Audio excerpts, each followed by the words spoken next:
Hello,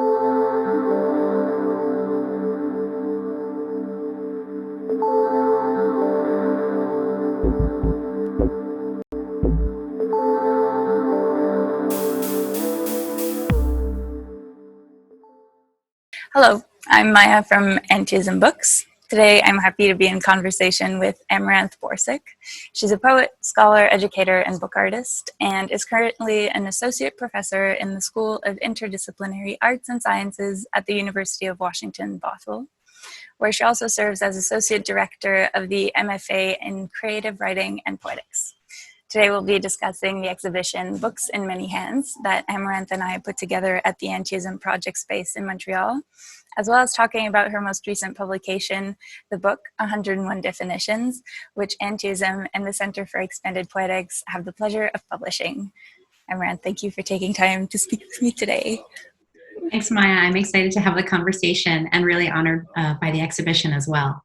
Talking about the exhibition, it's a show that's been up since October, but that I'm happy to be able to extend the run of and present it during the Printed Matter Art Book Fair.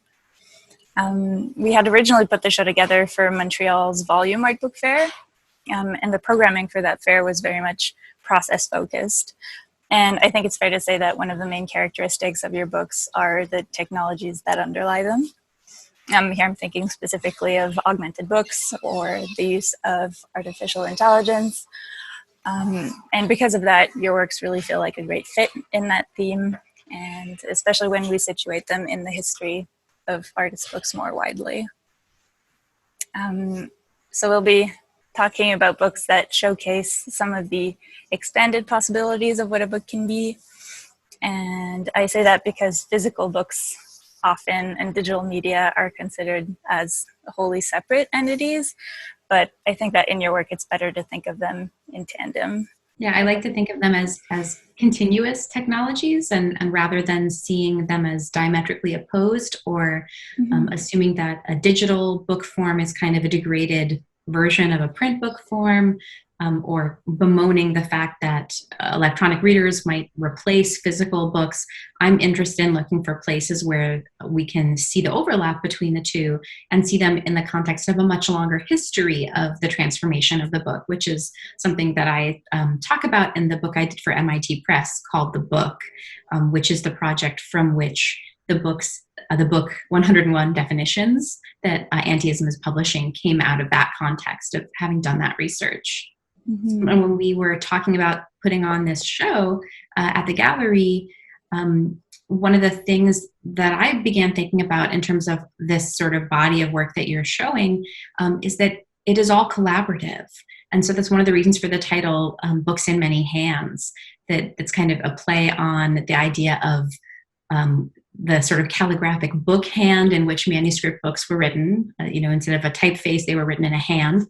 And then also the fact that these are interactive books, so therefore they need to be placed in many hands in order to be activated by the reader. And then also there were many hands that had a hand in making these projects. They're all collaborations with poets, artists, new media makers, friends. And I like the fact that although I'm the person who's representing here, in fact, there's like a cavalcade of other folks who are part of these projects that I feel them sitting behind me, on my shoulders, in front of me, all around me, kind of as a team involved in making this work happen.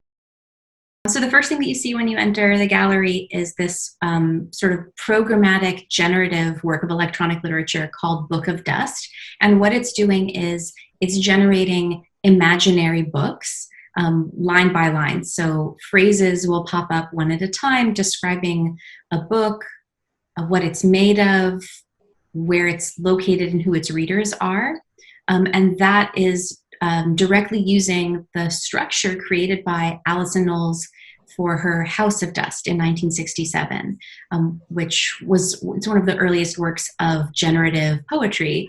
She collaborated with James Tenney to put that together.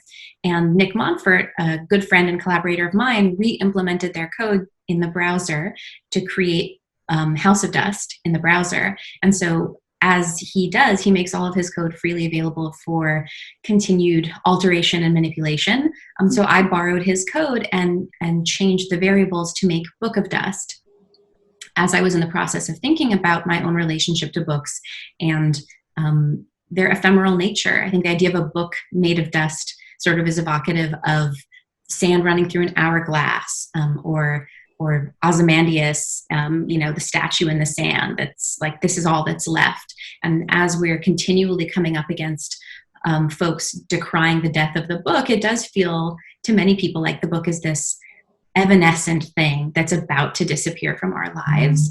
So I wanted to play with that and create the possibility of many different kinds of imaginary, ephemeral, tentative books. And so that's what Book of Dust does. That's great. Yeah, 1967 feels like really early to be making generative poetry to me. Yeah, it does. I think Knowles is such a cutting edge thinker, artist, maker. And when I learned that she was doing that so early on, and not only did she do this as it was a work of installation art where she actually built environments. It was also a work of performance art of like dropping leaflets. And it was this work of generative poetry that then became an artist book. And they actually printed off on, bar paper some of the results of the code that they just left running. And those were packaged as artist books. So I like that this project encompasses all of these things that I'm fascinated by in one thing. And she was doing it so early on. Yes, that is another aspect that I wanted to touch upon, is that a lot, or at least most of the works that are in here, there's at least some way of experiencing most of them outside of here or alone or at home. Yeah, and this one is one of them. You can look at in the browser directly.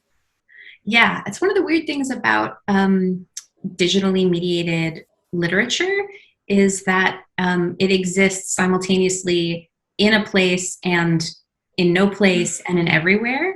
And that's one of the things that I like playing with when I'm collaborating with folks on kind of hybrid works that have a physical component and a digital component, is that question of, well, where is the work?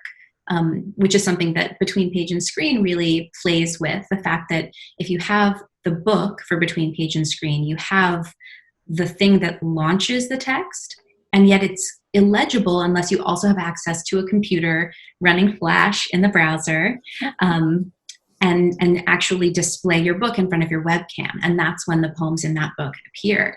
But they're in this kind of evanescent place in between the two that only gets activated by the presence of the reader, hence Books in Many Hands, that the hand of the reader is required to make those poems even show up. Between Page and Screen is a collaboration with Brad Bouse that began in 2010 as a handmade limited edition artist book that wanted to explore the relationship between reading in print and digital media. And it came about at a time when I was in graduate school and I was doing a lot of my research on online using digital archives, but also working in a letterpress studio. And so working with my hands, making books, helping students set and distribute type. And I was thinking about the relationship between those two approaches to research, reading, and making books. And Brad showed me a video of a person who created a business card using augmented reality, where in order to see this person's resume, you actually showed their business card to your browser, your webcam, basically, in the browser at a website, and then this video would pop up of them talking about all their skills. And I thought both, wow, that's a really cool technology, and wow, that's a really perfect metaphor for this state of betweenness that I'm feeling, where I'm drawn to both the digital and the material, and it requires you to use both without privileging one over the other. So I said, let's do something with this. Let's use this to explore this relationship, and kind of try to figure out, what can we say with this technology, and what does this technology itself want to say? And so that's where Between Page and Screen came from. It's a series of poems that are written as love letters between P and S as they attempt to define their relationship. And ultimately, it's looking for a relationship that doesn't privilege one over the other, but that in fact brings them to a place of equality of a kind. And all of the letters, basically, they're full of wordplay and innuendo, and a lot of play with the etymologies of the words page and screen. And I'll say, when we were doing this project, we did it in Flash because that was the standard software in the browser that would be the easiest thing to, people wouldn't have to download anything to do this augmented reality experience. It was what I think YouTube was running all of their videos in Flash. So we figured, very stable. This would be the perfect thing to code it in. And Brad was also, really an expert in Flash because he'd been using it since its sort of advent. So it was all coded in Flash. And we knew and were sort of playing with the fact that the digital and the material aspects of the project would have different shelf lives. That we know that digital media breaks, that technology changes, that code needs to be updated periodically. And you don't do that with a physical book. The physical book remains relatively stable once it's printed, unless it's a history text and things need to be revised over time. But, for a work of poetry, the book doesn't necessarily change. So we liked, I particularly liked that tension that potentially eventually the project would only be this physical book that you couldn't read, that would just look like a work of, abstract art. And I like that the shapes kind of referenced book artists like Diderot and the kind of grid that he used in much of his work. So in many early presentations of the work, I talked about it as having a kind of fluxus element where eventually you wouldn't be able to read the text and it would only be available through documentation or screenshots that people had created. And basically that is the situation we're in now that Adobe has sunsetted Flash as of the end of 2020.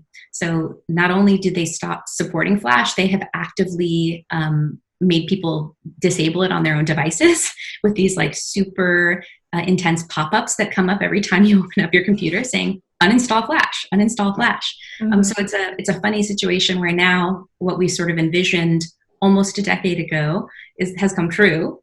And now we're faced with folks who still want to actually exhibit and teach the work. So Brad is in the process of working on a JavaScript version so that it can continue to run in the browser.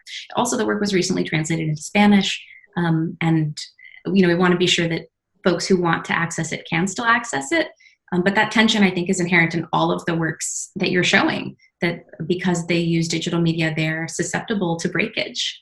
That was going to be one of the points I wanted, of course, to talk about, was that, at the end of 2020 was the end of Flash. And so we got to show it, since it's been up since October, that we've had all of these months where it worked as intended, but now in this between period where it's cool to know that there will be a different version of it with JavaScript.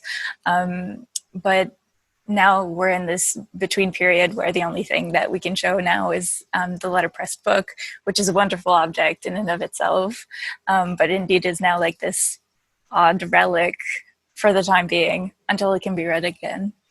Yeah, that has to be part of the narrative, that like there was a time when the project just went dark and wasn't available. And that's really the nature of a lot of electronic literature. And there are people doing really great work to archive electronic literature that is written in formats that is no longer widely accessible. So I think that's really important work to do, archival work. But it can also be okay and humbling as an artist to be in this space of like, oh, it's gone. Yeah. One of the main walls of the gallery then is It Goes Without Saying. Yeah, It Goes Without Saying is the sort of least mediated of the projects. It consists of a series of laser cut sheets of abrasive paper. So for sanding, for people doing construction and sanding. And in each of these panels, my collaborator Julie Wills and I have laser cut a very kind of stock proverb. These are proverbs that would have circulated and been very well known in their time, but many of them actually have fallen out of favor. And we got them by culling through volumes. You can find in your library volumes of proverbs, and they're fascinating to read. And all the proverbs are about both seeing and witnessing and also speaking. And they are at odds with one another. Sometimes they contradict one another. And that was something that fascinated us about Proverbs, is that sometimes they speak with this real moral authority.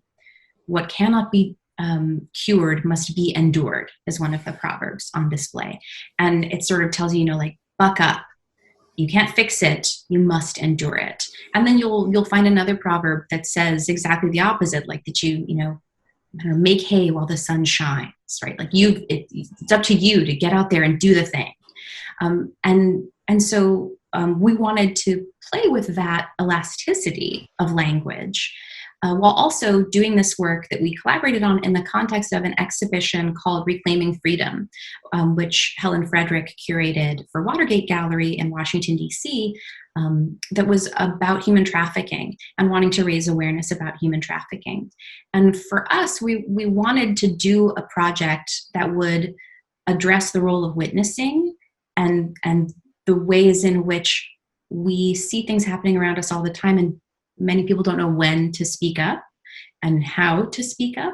So the Proverbs were an entry point to thinking about that problematics. The other thing about Proverbs is that because they're repeated to us all the time as like, this is the answer to whatever situation you're in, they wear away at us. And if you sort of put any stock in them, it can make you feel really powerless.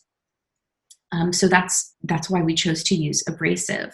And the way that the exhibition was put together, Helen Frederick paired poets and artists with one another. Julie and I did not know one another when we started the project, but we were Helen clearly put a lot of thought into pairing us together. We were put together kind of like in a matchmaker fashion, and we discovered that we had a lot in common. We had very related interests in terms of performance and language. And we had a blast collaborating with one another on this project. It was very iterative. It was it really drew on things that she's doing in her practice. She's worked extensively with abrasive. I had been playing with laser cutting, and we both had an interest in language. And so it really was a really great give and take. The project, the mandate was to do something in a call and response fashion. And I think that Helen envisioned the artist would make a work, send it to the poet would write something in response, and they would go back and forth like that. But collaboration for me tends to work better when it's all together rather than a back and forth in that way. So from the get-go, we decided we would find a way to make it call and response while allowing the process to be really a mutual and generative process. So the call and response aspect comes in through the use of sound, which visitors to the gallery were able to hear an audio recording where Julie and I created a poem in which we read through each of the proverbs, and then we sort of launch into these abraded and degraded proverbs where we begin mashing up and mixing the phrases to create new proverbs as a way of enacting the problematic nature of this language and the problematic nature of human trafficking and its effects. So that's the kind of digital mediation that's available through this particular collaboration, is the audio component. And that's certainly one that you could experience the audio online, I think, at both of our websites, but seeing the physical sheets, it's rare to get them shown. So it was really cool to see the space dedicated to them in the gallery. Mm-hmm. I feel everyone always wants to touch the sandpaper, for sure. And I really enjoyed also the touch of keeping the cutaway letters. I'm sure there's reason for that, especially because even though they're not books per se, it still clearly shows your interest in language. Yeah, I mean, in a way, it does feel like an unbound book to me. A book on the wall, if you stack those sheets and put them in a folio, it would act like an artist book. And we decided to keep all of the cut out letters, both because we like the kind of ghostly absence of seeing the sheets on the wall without the letters in them, but then wanting to acknowledge all of the body of language that had fallen out of the picture, the invisible body of language. So those are displayed alongside the cutouts. And alongside the audio, at least in the case here, the letters were presented on the same shelf with the audio, and the audio all becoming jumbled, and all of the proverbs and all of the letters being just a mass of letters together. Yes, exactly. We also have here is we installed a station for people to play around with the Deletionist.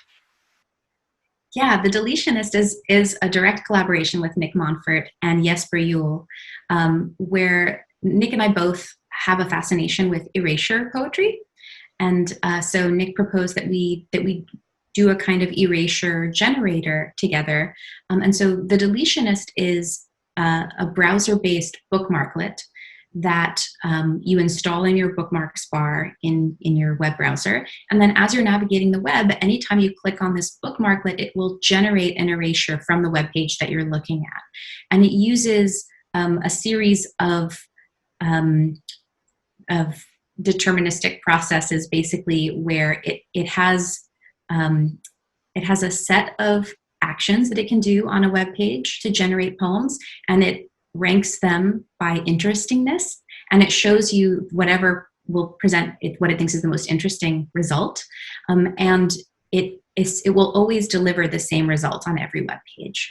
So the way that you can share it is if you find a web page you like, the erasure that shows up on, you can share the link to the website with a friend, and then they can generate the same erasure.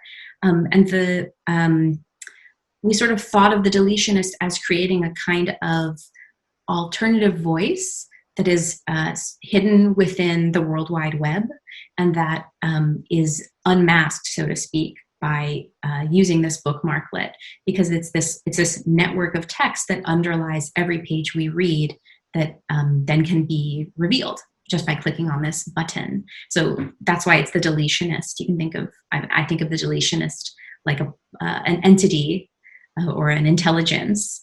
And what it's doing is it's looking for what we call whorls in the World Wide Web and revealing them to the reader. One thing I noticed playing around with it is that, I'm not sure if this is one of the patterns encoded within it, but every time there is the word world, it is shortened and gets rid of the D. Yes, yeah, it's looking for that, definitely, yes. Do you know some of the other patterns that it is made to reveal specifically?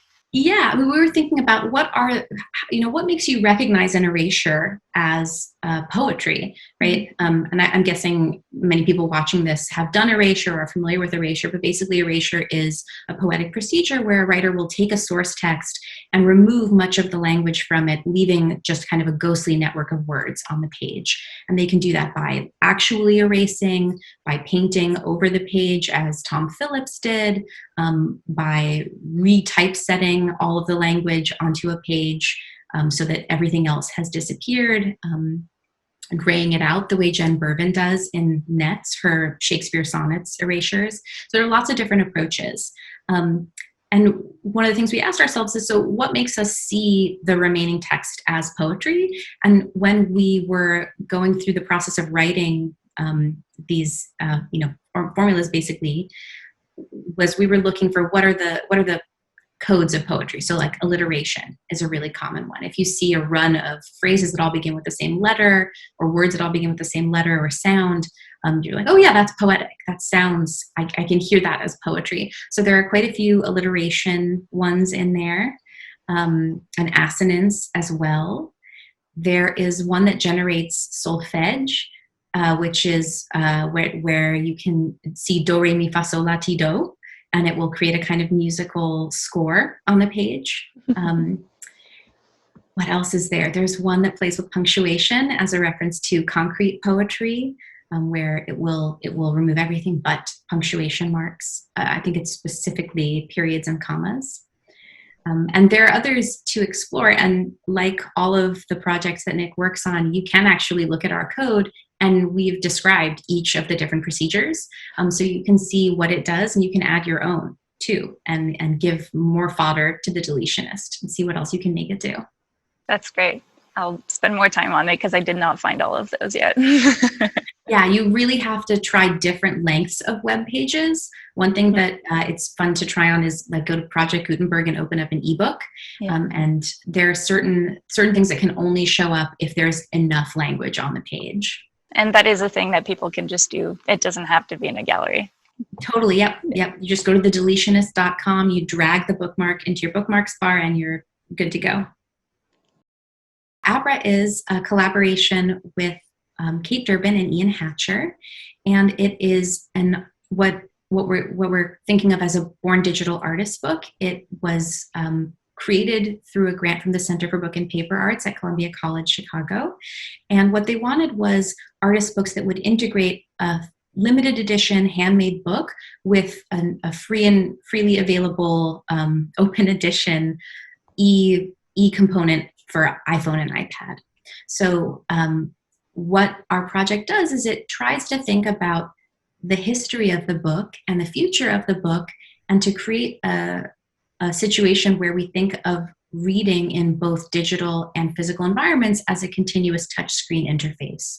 So we remember that physical books have a body that we interact with through touch, which we really tend to ignore, that any book we read is one we're interacting with our fingertips. And that digital books also have a body, even though they seem to be just liquid text on screens. In fact, there is a material form in which we're experiencing them, whether that's the small screen of an iPad, Kindle, or the larger iPad screen. And in our project, we have the limited edition artist book, which was printed and bound by Amy Rabas at Columbia College.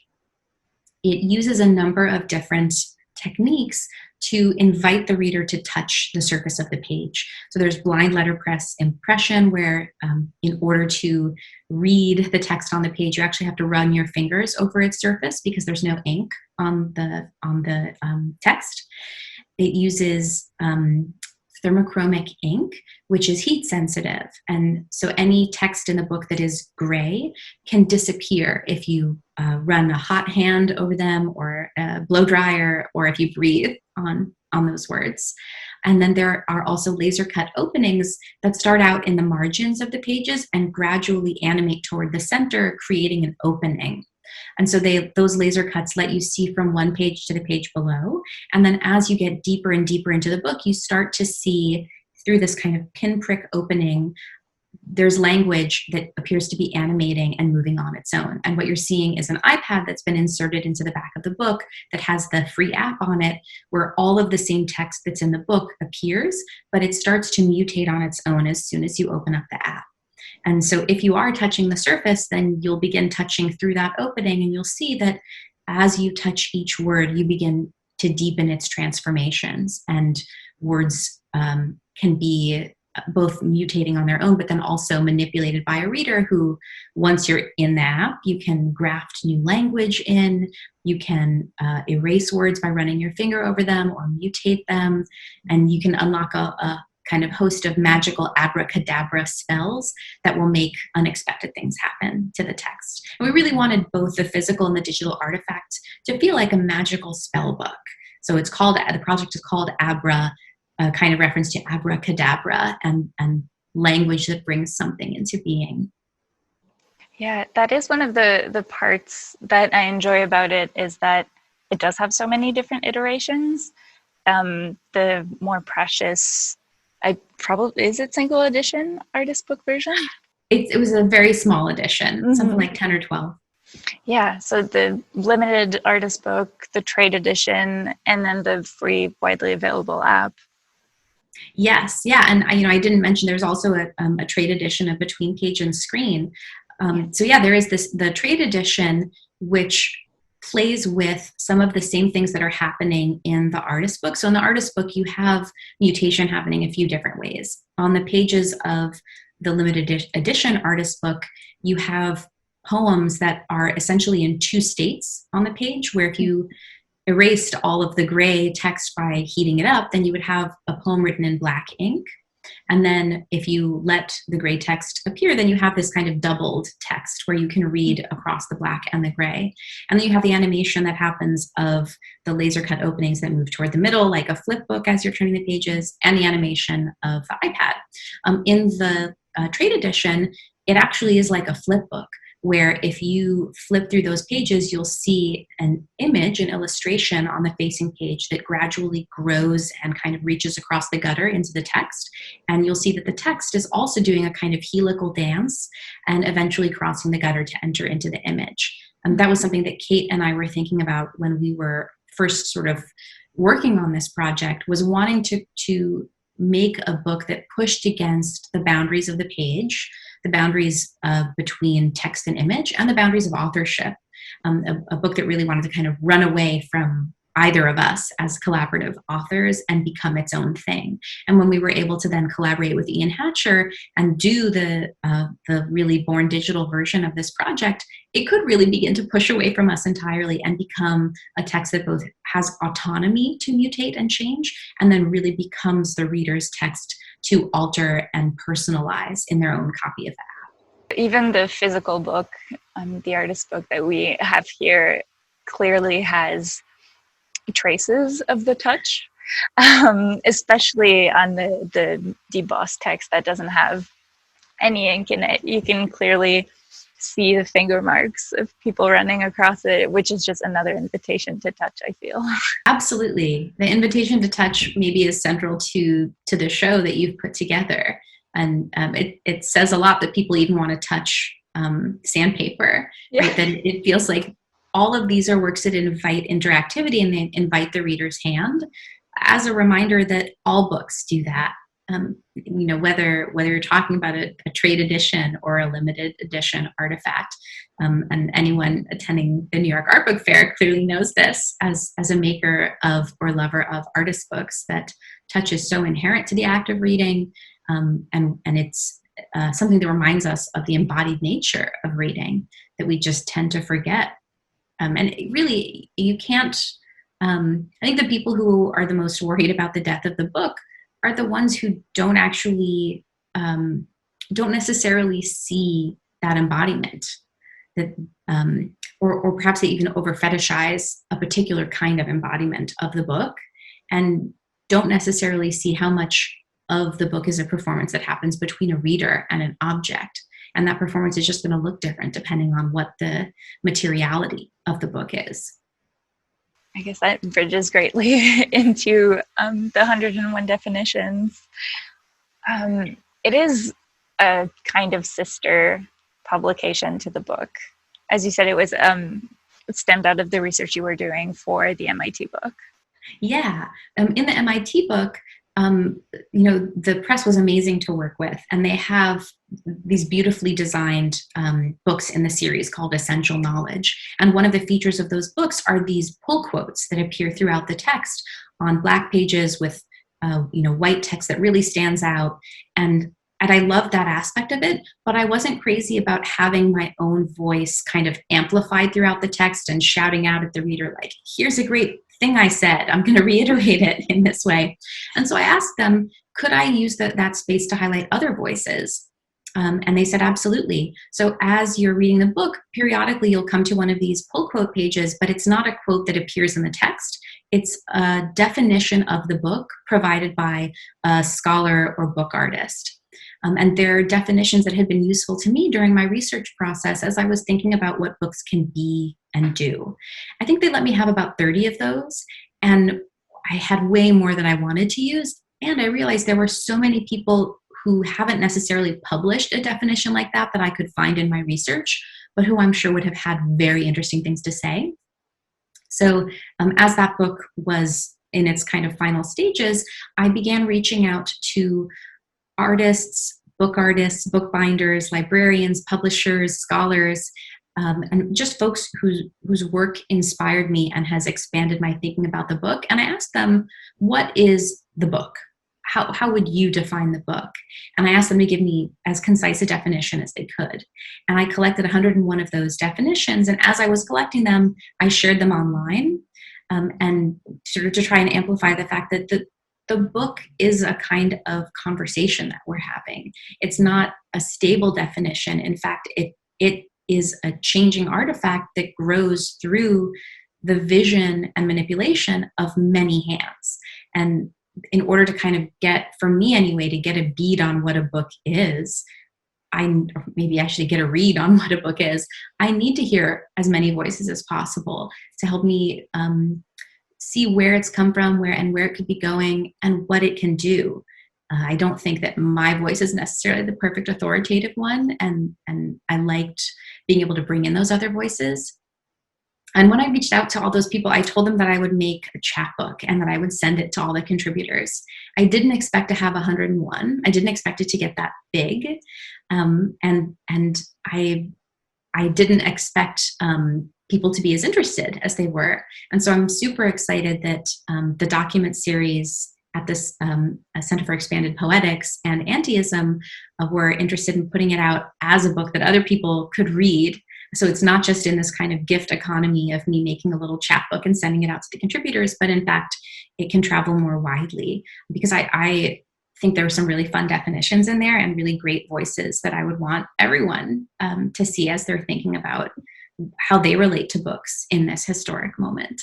Mm-hmm. Absolutely. Yeah, I've had the pleasure of looking over it already. And the contributor list is amazing, and reading their concise definitions of a book like that, even though for a lot of them that is their subject or their medium.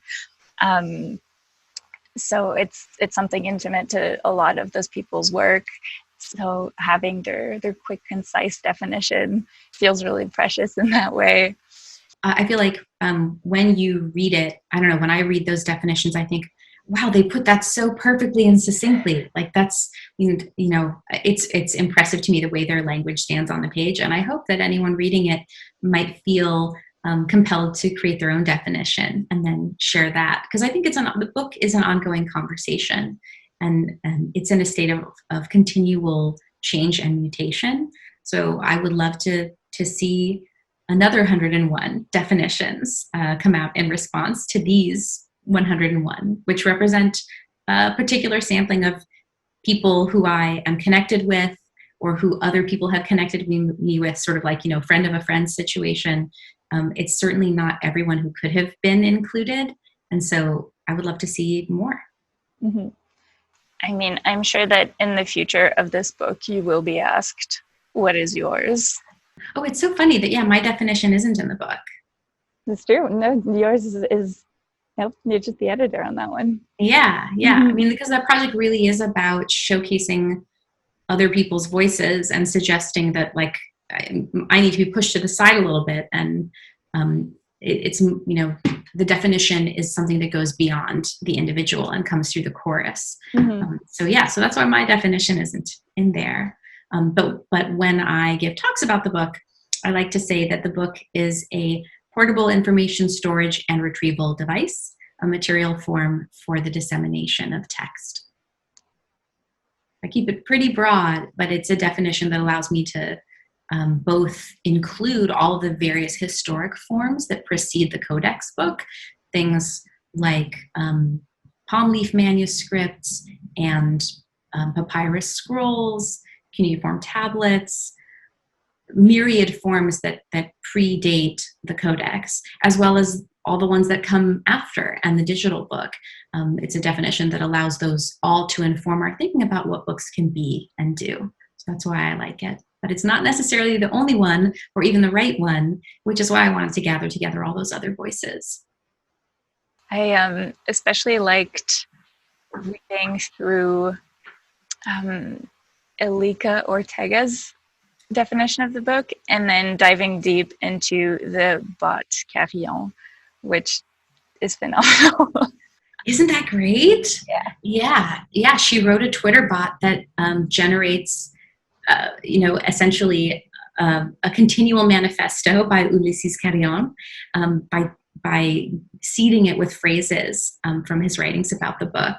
And I think it's brilliant. I follow it. I love the things that it comes up with. And sometimes you read one and you're like, it really sounds like the ghost of him, professing through the ether. Yeah, I can often think of it, how Ulysses' bookstore of Other Books and So, yeah.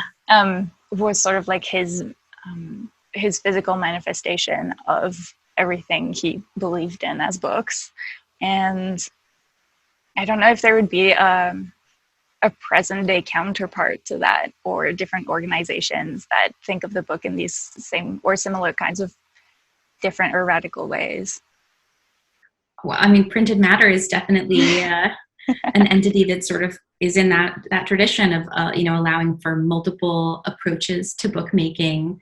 And there are so many different kinds of artist books that they carry there, and they also exhibit work there too. And they have beautiful exhibition space to showcase a lot of different kinds of things. I often think about too that if Carillon was to know of the current iterations of the book, if he would be proved wrong or say, hey, I got this part right. Yeah, well, he was very interested in anti-books, Yes. right?